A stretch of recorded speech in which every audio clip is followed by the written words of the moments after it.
यहाँ आना हुआ है, उसमें तो आप श्रद्धांजलि देने आए थे। उसके अलावा आपकी क्या रणनीति है आगामी विधानसभा चुनावों को लेकर पोलिंग?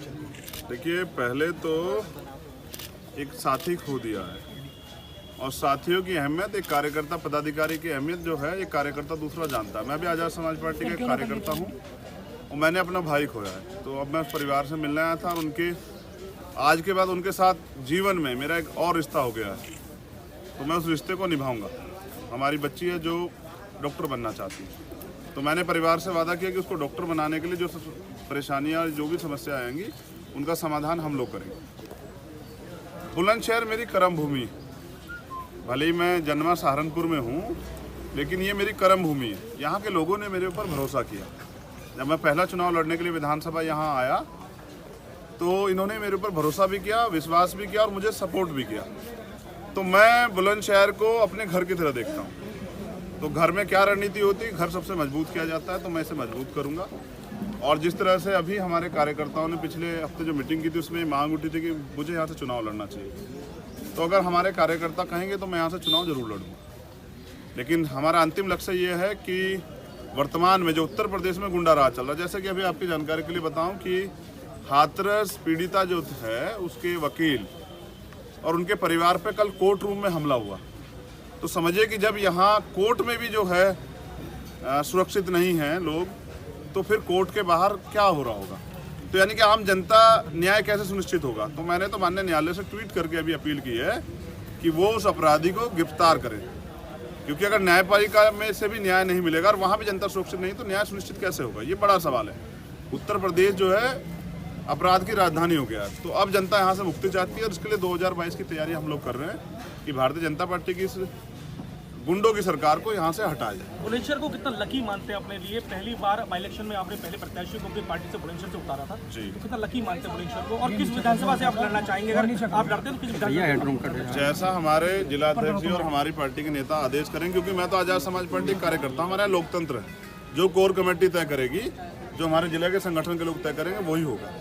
तो प्यार तो बहुत है बुलंदशहर से। पूरे इस प्यार को देखिए, ये तो प्यार करते, मेरी भी जिम्मेदारी बनती है कि धरातल पे जैसे सैफई है ना, जैसे गोरखपुर है, जैसे लखनऊ है, तो मैं बुलंदशहर को वही देखना चाहता हूँ, क्योंकि ये मेरी कर्म भूमि है। अब आप उत्तर प्रदेश में आजाद समाज पार्टी कितनी सीटों पर चुनाव लड़ना प्रयास कर रही है?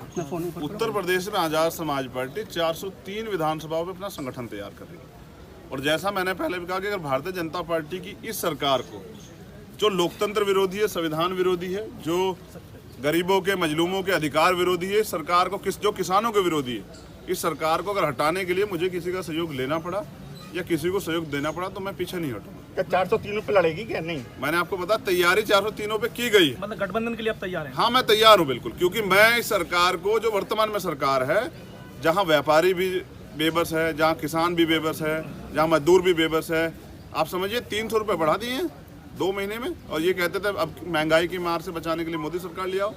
तो यही है ना, पेट्रोल के दाम देखिए क्या हो गए, गरीब अपने बच्चों को पढ़ा नहीं सकते हैं। तो इस प्रदेश को और इस देश को की रखवाली करना इस देश के नौजवानों की जिम्मेदारी। गठबंधन के लिए आपको किस पार्टी पर भरोसा है कि अगर जो आपकी नीतियां हैं वो पार्टी आपके साथ मिलकर काम कर पाएगी? अगर जीत इसके लिए कॉमन मिनिमम प्रोग्राम, हमारे अपने एजेंडे, हमारे अपने मुद्दे, जैसे हमारा मुद्दा है यहाँ महिलाओं की सुरक्षा, हमारा मुद्दा है यहाँ नौजवानों को रोजगार, हमारा मुद्दा है यहाँ टोल फ्री, हमारा मुद्दा है टोल जो देखिए कैसे लोगों की जेब काट रहे हैं, डबल लेते हैं। तो ये सब चीज़ें जो ना, हमारा मुद्दा है पढ़ाई, हमारा मुद्दा जो है रिजर्वेशन, तो हमारा मुद्दा है किसानों के लिए MSP की गारंटी। तो ये जो सब चीज़ें हैं, किसानों का कर्जा माफ, बिजली का बिल देख रहे हैं आप, 7.5-8 रुपये यूनिट आती है उत्तर प्रदेश में, तो सोने के तारों में तो नहीं आती है। तो ये सरकार तो छलावा कर रही है, धोखा कर रही है, धर्म से पेट नहीं भरा जा सकता। चंद्रशेखर जी, वसीम रिजवी ने सुप्रीम कोर्ट में पुराने पाक को लेकर के एक याचिका दाखिल की, जिसके कई पार्टी विरोध में आई, उसको लेकर के आपकी पार्टी ने क्या किया? देखिए, मेरा सबसे पहले मेरा स्टैंड था कि ये गलत है। देखिए, भारत में धार्मिक स्वतंत्रता है और इसलिए के लिए कॉन्स्टिट्यूशन के आर्टिकल 25-26 है, किसी भी धर्म पे या उसके धर्म के मानने वाले लोगों के साथ खिलवाड़ नहीं हो सकती। वसीम रिजवी का बयान कठोर जो है आलोचना के लायक है और मैं उन पर चाहता हूँ सख्त से सख्त कार्रवाई, जिससे कि यहाँ इस्लाम धर्म के मानने वाले लोगों को ठेस ना पहुँचे। भाजपा को हराने के लिए किसी भी दल से गठबंधन हो सकता है? बिल्कुल हो सकता है। वो दल अगर सत्ता बनाने के लिए पर्याप्त संसाधन जो हैं यानी कि पर्याप्त ताकत में वो हो। धन्यवाद। ठीक है सर। यार एक